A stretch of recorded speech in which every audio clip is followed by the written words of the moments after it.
요엘 선지자를 통해서 그 메뚜기와 그리고 가뭄에 담긴 하나님의 마음과 생각, 하나님의 계획을 전했습니다. 그것은 다른 게 아니라 메뚜기 때의 재앙도 너무 크고 혹독하고 또 가뭄도 너무 크고 혹독한데 그거보다 더 큰 재앙이 기다리고 있다는 그런 말씀입니다. 이 더 큰 이 재앙은 오늘 이 본문의 말씀에서도 나오지만 임박했다. 너희가 생각한 것보다 훨씬 더 빠르게 이 더 큰 재앙이 기다리고 있다. 그리고 이 재앙을 벗어날 수 있는 방법은 하나님의 마음과 생각이 돌아서는 길밖에 없다. 이 재앙을 막을 수 있는 힘이 우리에게 없고 우리가 이것을 이제 오지 않도록 할 수 있는 그 능력이 우리 속에 아예 없다.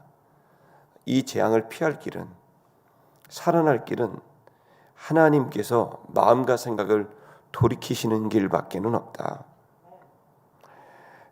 그래서 이렇게 무너지고 또 이렇게 황폐해지고 망할 수밖에 없는 우리들이 우리의 자금을 이해하고 인정하고 하나님 앞에 도움을 구하는 길밖에 없는 이 메시지를 계속 주고 있습니다.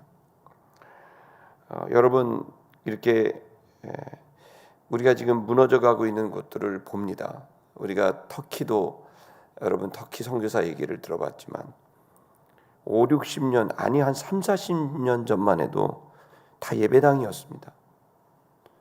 그러나 수십 년 전에 급속하게 예배당이 전부 다 모스크로 다 바뀌어버린 거죠. 우리 북녘에 있는 우리 북한도 마찬가지입니다. 70년 전만 하더라도 다 예배당이었어요. 2,000개가 넘는 예배당이 북한에 있었거든요. 그런데 정권이 딱 들어서자마자 10년 이내에 모든 예배당은 다 문을 닫아버려요. 여러분 지금 기억나십니까? 아프가니스탄은 30년 전만 해도 미니스커트를 입고 지냈습니다. 여러분 그 지역이 지금 완전히 새카만 이불을 다 뒤집어 쓰어서 눈만 빼꼼 나오게 하는 지역으로 지금 근 한 1, 2년 이내에 바뀌고 있습니다. 여러분 우리가 영국, 미국 거기에 누가 있습니까? D.L. 무디라는 위대한 전도자나 또 존 웨슬레라고 하는 위대한 복음 전도자나 프랑스는 어떻습니까? 칼빈이나 쯔빙글리 이런 서구 구라파에 대단한 그 부흥의 역사가 있었지만 지금 어떻습니까? 뉴욕만 하더라도 남자 화장실, 여자 화장실이 없었어요. 32개의 성을 인정하기 때문에 남녀 화장실이 없어졌습니다. 이거 몇 년 사이에 벌어진 일입니다. 타락한 도시들과 나라들이 나옵니다. 여러분 10년 전에 나온 스마트폰입니다. 여러분이 갖고 있으신 이 폰이 10년도 안 된 겁니다. 10년 전에 나온 이 스마트폰이 여러분 이곳이 온라인 세계가 있어서 수십억의 인구가 그 속에서 게임을 즐기고 그 속에서 정보를 보고 그 속에서 소통을 하게 되는데 그것이 어떻게 됩니까? 거룩하고 아름다운 곳이 되는 게 아니라 온갖 성중독과 간음과 도박으로 가득 차 있습니다. 온라인 세계도 나오자마자 10년도 안 됐는데 죄악으로 가득하게 되고 있습니다. 더 중요한 건 이 변화들 중에 더 중요한 건 코로나19입니다. 이런 전염병을 본 적이 있으십니까? 전 세계가 걸리는 전염병을 여러분 경험한 적이 있습니까? 6.25 전쟁이 크고 혹독해도 한반도에 있을 뿐 아닙니까? 그러나 지금 코로나19는 전 세계에 도대체 몇 명이 죽었나도 알 수 없을 정도로 혹독한 전염병이 우리 지금 2년 동안 살고 있는 게 이게 있었던 일이냐? 한 번도 있지 않은 일입니다, 여러분. 이렇게 많은 사람이 죽고 이렇게 많은 사람이 병들고 있습니다. 그거로 인하여 경제가 마비가 돼서 제가 그제 신촌을 가보니까 신촌의 1층에 있는 음식점들 다 문 닫았습니다. 부동산에 나온 거 전부 다 지금 그 사람들 평생의 재산을 거기다 투자했는데 장사가 안 됩니다. 이렇게 생활이 마비가 되고 신음하고 있는데 어떻게 이렇게 그리스도인들이 이 시대를 분별하지 못하고 무감각할 수 있을까? 하나님께서 우리를 기도하게 만드시고 다시 거룩과 성결의 백성으로 만드시기 위해서 지금도 우리를 부르시고 있는 강력한 음성이 나팔 소리처럼 크게 들리고 있다는 사실을 여러분 오늘 우리가 요엘서의 말씀, 사사기서의 말씀을 계속 이어가면서 깨닫게 됩니다. 이 시간 여러분 우리에게 있는 현실을 분별할 수 있는 분별력과 이해력이, 통찰력이 필요합니다. 그러나 여전히 변화되지 않고 오히려 더 하나님으로부터 멀어지고 있는 현상이 성도들에게 있습니다. 헌금은 엄청나게 줄고 봉사자는 엄청나게 줄고 교회들은 지금 마비가 된 상태고 목사님, 전도사님들이 그야말로 목회의 현장에서 생존을 위해서 택배기사가 되고 야간 대리운전을 하는 일들이 여러분 지금 벌어지고 있습니다. 이 엄청난 재앙이 한국교회, 전 세계 교회에 덮치고 있습니다. 그런데 문제는 더 큰 재앙이 기다리고 있을 수 있다는 겁니다. 이 시간 우리가 한번 1절을 읽어볼까요? 다 같이 1절을 읽겠습니다. 시작. 시온에서 나팔을 불며 나의 거룩한 산에서 경고의 소리를 질러 이 땅 주민들로 다 떨게 할지니 이는 여호와의 날이 이르게 됨이니라. 이제 임박하였으니. 아멘.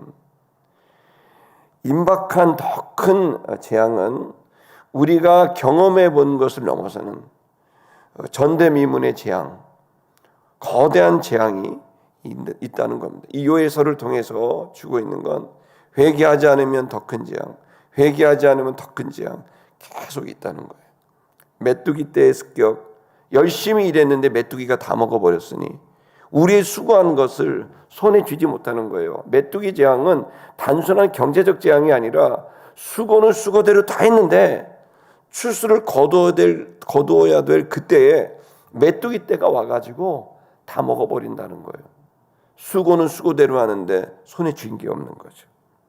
가뭄이라는 게 뭡니까? 아예 수고조차도 할 수 없을 정도로 물이 없기 때문에 농사를 지을 수도 없고 목축업을 할 수도 없는, 여러분 그런데 그거보다 더 큰 재앙이 오겠다고 하니 얼마나 충격적입니까?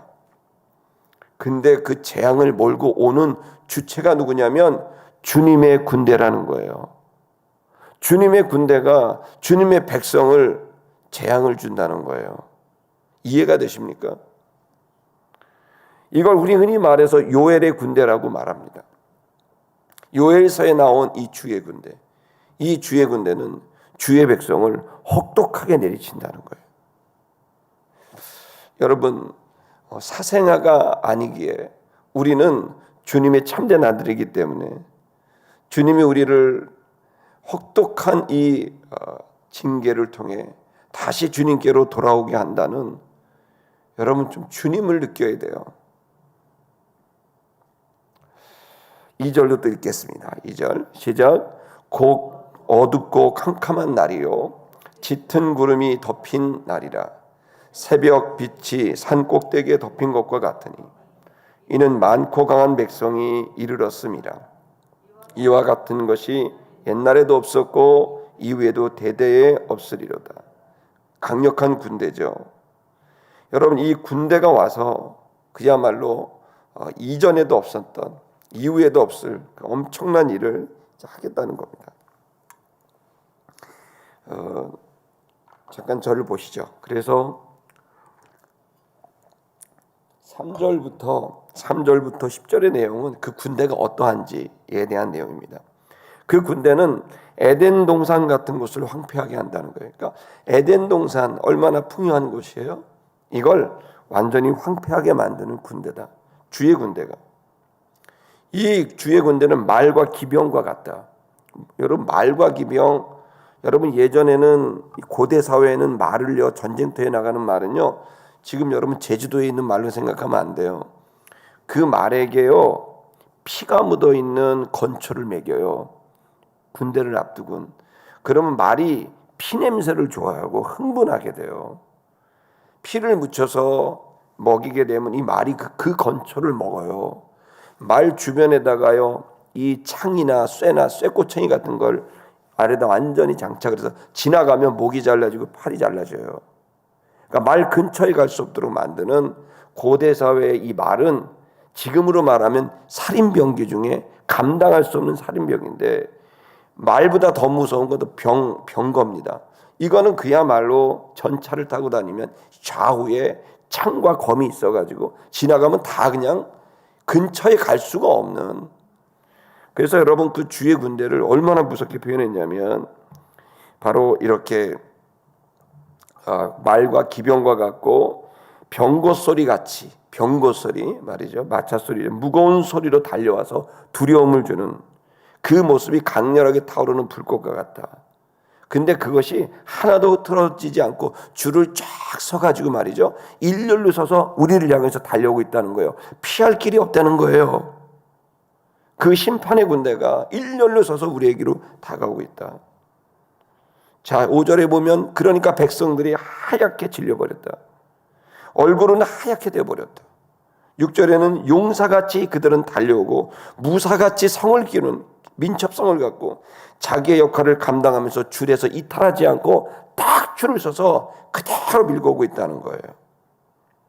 8절을 보면 그들이 서로 부딪히지 않고 열과 오를 그대로 맞춰서 한 사람도 빠지지 않고 싹 쓸어버리려고, 그야말로 저인망 어선의 그물처럼 하나도 빠지지 않고 다 죽이려고 줄을 서서 그렇게 밀고 들어오고 있다. 그들은 성읍 한복판, 도시 한복판으로 밀고 들어오고 성 위를 달리고 집 위를 기어 오른다. 도둑처럼 창문으로 들어온다. 그야말로 당할 수 없는 민첩성과 강력함과 꼼꼼함, 누구도 벗어날 수 없다는 거예요.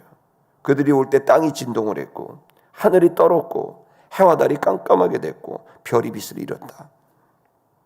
이 무서운 군대, 이 요엘의 군대, 주님의 군대가 주님의 명령 때문에 왔다는 거예요. 11절을 읽겠습니다. 11절 시작. 여호와께서 그의 군대 앞에서 소리를 지르고 그의 진영은 힘이 크고 그의 명령을 행하는 자는 강하니 여호와의 날이 크고 힘이 두렵도다.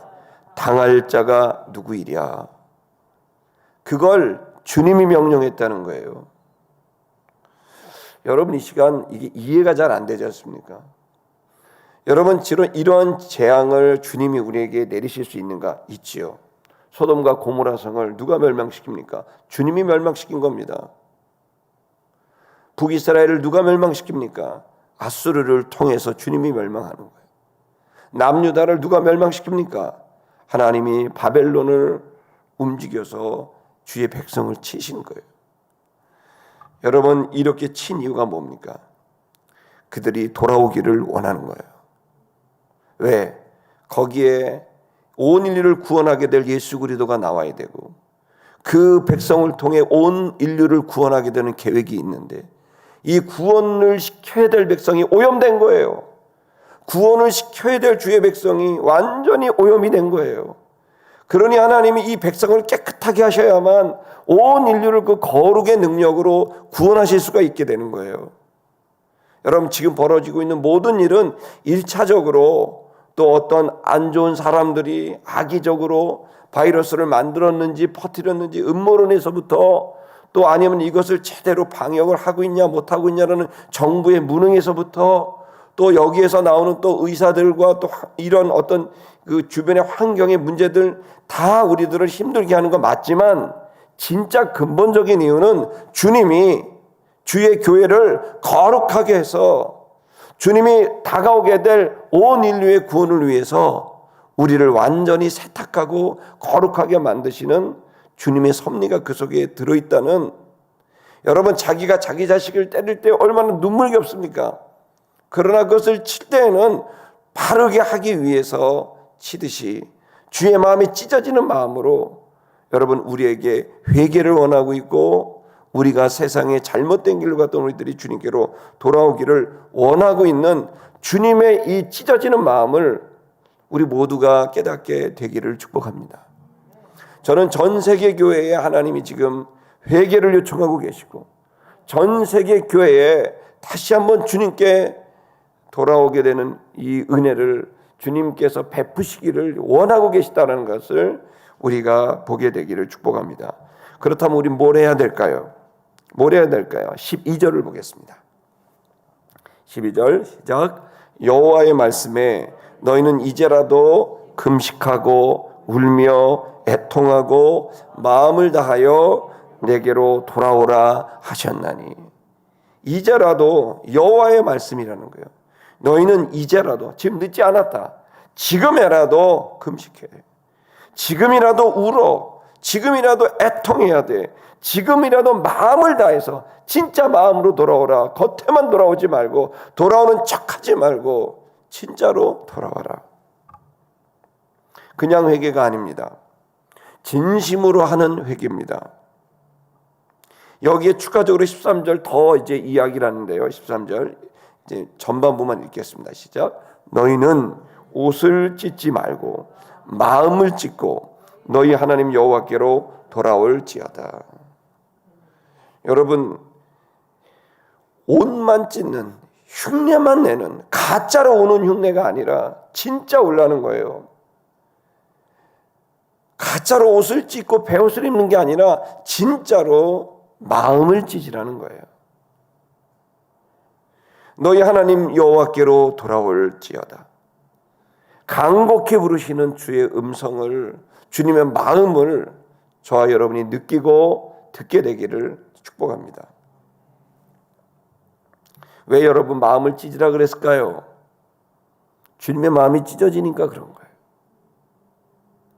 주님께서는 오늘 이 회개를 통해 하나님이 어떤 마음인지, 또 그리고 하나님이 우리를 어떻게 일으키고 싶으신지 우리에게 마음을 찢으라는 거예요.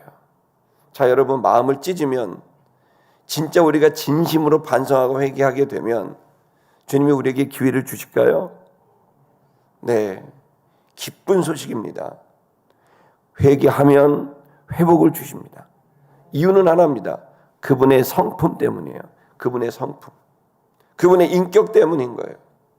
그분은 마다하지 않아요. 잘못했다 그러고 한 번의 기회를 더 달라고 하면 그분은 반드시 기회를 주실 분이에요.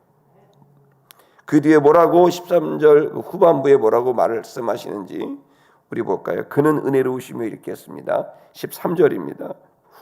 후반절입니다. 시작. 그는 은혜로우시며 자비로우시며 노하기를 더디하시며 인애가 크시사 뜻을 돌이켜 재앙을 내리지 아니하신다는 거예요. 그분의 성품과 인격은 유일한 희망입니다. 우리가 믿음 생활을 하는 정말 감격스러운 것은 주님의 인격이고 성품입니다. 이 우리의 죄악으로 벌어진 이 처참한 재앙, 메뚜기와 또 가뭄의 경제와 또 그리고 신앙의 이 재앙 속에서 우리가 해야 될 일은 주님을 바라봐야 됩니다. 그렇다면 어떻게 바라볼 수 있을까요? 15절에 이 방법을 얘기합니다. 15절 읽겠습니다. 시작. 너희는 시온에서 나팔을 불어 거룩한 금식일을 정하고 성회를 소집하라. 아멘. 금식의 성회를 선포하라고 말씀하고 있어요. 금식, 이제 모든 걸 좀 끊고 내려놓고. 왜 금식할까요? 금식은 흉악의 결박을 끊어서 우리를 묶고 있고 우리의 생각과 가치관을 묶고 있고 이 모든 걸 금식을 통해 끊어낼 수가 있습니다. 그래서 하나님을 볼 수 있도록 만드는 일이 금식이에요. 금식은 좋은 일이에요. 금식이 하는 일은 뭘 하자는 게 아니에요. 주님을 만나자는 거예요. 금식은 하나님을 만나는 일인 거지. 무언가를 하려면 많이 먹고 해야 돼요. 좋은 음식 먹고 해야 돼요. 그러나 하자는 게 아니에요. 지금 우리의 문제는 하는 거의 문제가 아니에요. 뭘 하자가 아니에요. 먼저 하나님을 만나자는 거예요. 하나님을 만나지 않고 하기 때문에 자꾸 사고만 일어나는 거라는 거예요. 내 백성아 나를 봐라. 금식해라. 네가 지금 눈을 가리고 있다. 네 생각이 지금 뭔가 잘못되고 있다. 나를 만나야 된다. 금식해라. 다 끊어내라. 이것이 한두 사람의 문제가 아니라 모두 다 소집하라고 말씀합니다. 여러분, 지금 이 재앙의 문제는 단순히 한 사람이 회개하고 될 문제가 아니라 이제 주의 백성들이 다 모여야 될 일이라는 걸 깨닫기를 축복합니다. 그래서 16절 이하에 보면 주의 백성을 다 소집하라고 되어 있고, 그리고 또 그 장로들을 모아라, 어린이를 모아라, 젖먹이를 모아라, 신랑을 그 신방에서 빼와라, 또 신부를 신방에서 빼와라. 16절에 그 얘기를 하는 거예요. 이 얘기는 뭐예요? 모두 나오라는 거예요. 아무리 신혼이 있더라도 너 나와라. 지금 신혼의 생활을 즐길 때가 아니다. 젖먹이 아기도 나와라. 이 아기도 지금 이 문제에 다 들어있다는 거예요. 한마디로 장로로부터 시작한 모든 백성이 다 나오라는 겁니다. 소집하라는 거예요. 금식할 뿐만 아니라 모든 이들이 나와서 주 앞에 대령해야 돼요. 제사장은 뭘 할까요? 17절 읽겠습니다. 시작. 여호와를 섬기는 제사장들은 낭실과 제단 사이에 울며 이르기를 여호와여 주의 백성을 불쌍히 여기소서. 주의 기업을 욕되게 하여 나라들로 그들을 관할하지 못하게 하옵소서. 어찌하여 이방인으로 그들의 하나님이 어디 있느냐 말하게 하겠나이까 할지어다. 제사장들은 뭐합니까? 낭실과 제단 사이 성전으로 나와서 성전 안에서 기도하라는 거예요. 중보하라는 거예요.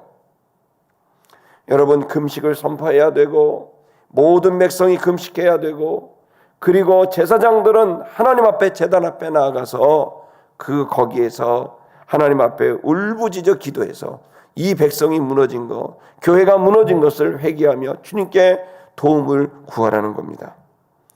여러분, 이렇게 금식하고 모든 이들이 모이고 제사장들이 깨어서 중보하며 기도하게 된다면 회복이 일어날까요? 우리 한번 14절로 거슬러 올라가겠습니다. 14절. 우리가 14절을 빼고 읽었는데요. 14절을 읽겠습니다. 시작. 주께서 혹시 마음과 뜻을 돌이키시고 그 뒤에 복을 내리사 너희 하나님 여호와께 소제와 전제를 드리게 하지 아니하실는지 누가 알겠느냐? 누가 알겠느냐는 거예요. 누가 알겠느냐? 뭐죠? 소제와 전제, 이 기쁨과 즐거움의 제사입니다. 이 기쁨과 즐거움의 소제와 전제를 드리게 하실지. 그렇다면 드릴 만한 뭔가가 생기니까 드리지 않겠습니까? 식량이. 누가 알겠느냐? 재앙 뒤에 복이 기다리고 있을지. 누가 알겠느냐? 누가 알겠느냐? 주의 마음과 뜻이 돌이키실지. 누가 알겠느냐? 여러분, 이 시간 저는 여러분에게 오늘 설교의 주제를 누가 알겠느냐라고 잡았거든요. 이 시간 여러분, 누가 알겠습니까? 이 처절하게 무너지고 있는 한국교회. 어제도 개척을 20년 이상한 목사님하고 담화를 나누면서, 선배 목사님과 나누면서 얼마나 처절하고 힘든 시간을 보내고 있는지를 들었습니다. 이 시간 여러분, 무너질 대로 무너진 이 한국교회와 한국사회에 어떻게 할까요? 누가 알겠습니까? 이 재앙 뒤에 큰 복이 기다리고 있을지. 주님이시라면 그 선물을 기꺼이 주시리라고 생각합니다. 문제는 받을 만한 우리들의 모습입니다. 어떻게 해야 될까요? 금식하며 회개하며 각자의 자리에서 부르짖어 기도하는 길 밖에는 없습니다. 저는 1월 1일 우리가 평촌에 있는 세중앙교회라고 있습니다. 그 교회가 예배당에 한 10,000명 들어가요. 그 예배당에서 모여서 방역 수칙에 따라서 모여 1월 1일은 아침 10시부터 저녁 10시까지 금식하며 기도하려고 합니다. 여러분, 2022년 1월 1일 첫날 여러분이 거동이 어려우시면 예배당에 오셔서 여기서 기도하셔도 됩니다.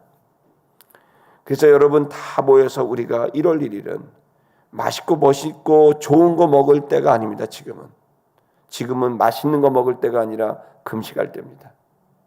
지금 이 첫날을 주님 앞에 온전히 드릴 것을 선포합니다. 그리고 오살리 금식기도원에서 1월 10일부터 15일까지 기도원을 다 빌렸습니다. 아무도 안 빌리니까 돈이 거의 안 들어요. 그냥 통째로 빌렸어요, 한 주를.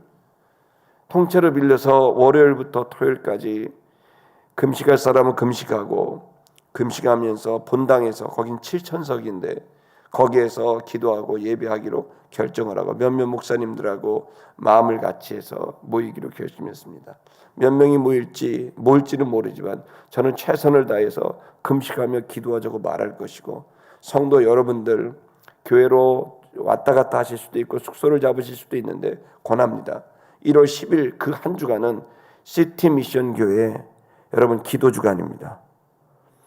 그때 우리는 보따리 싸들고 기도해야 됩니다. 그 길 밖에는 이걸 해결할 방법이 없어요. 내년도에는 대선이 있습니다. 3월에 대선이 있고 6월에 총선이 있습니다. 교육감들이 뽑힙니다. 이 10년 동안 교육감들이 이 공교육을 어떻게 만들었습니까? 여러분, 이 지방자치단체 우리 시장과 구청장과 의회 의원들과 시의회 의원들을 다 뽑습니다. 이 사람들은 지금 되고 싶어서 난립니다. 여러분, 이러한 상황 속에서 우리가 어떻게 해야 될까요? 좋은 사람이 뽑혀야 되지 않습니까? 최선이 안 되면 차선을 하라. 지금 대한민국은 최악이 안 되기 위해서 차악을 선택해야 되는 시대가 왔습니다. 여러분, 앞으로 5년, 4년 어떻게 될지 앞이 깜깜합니다.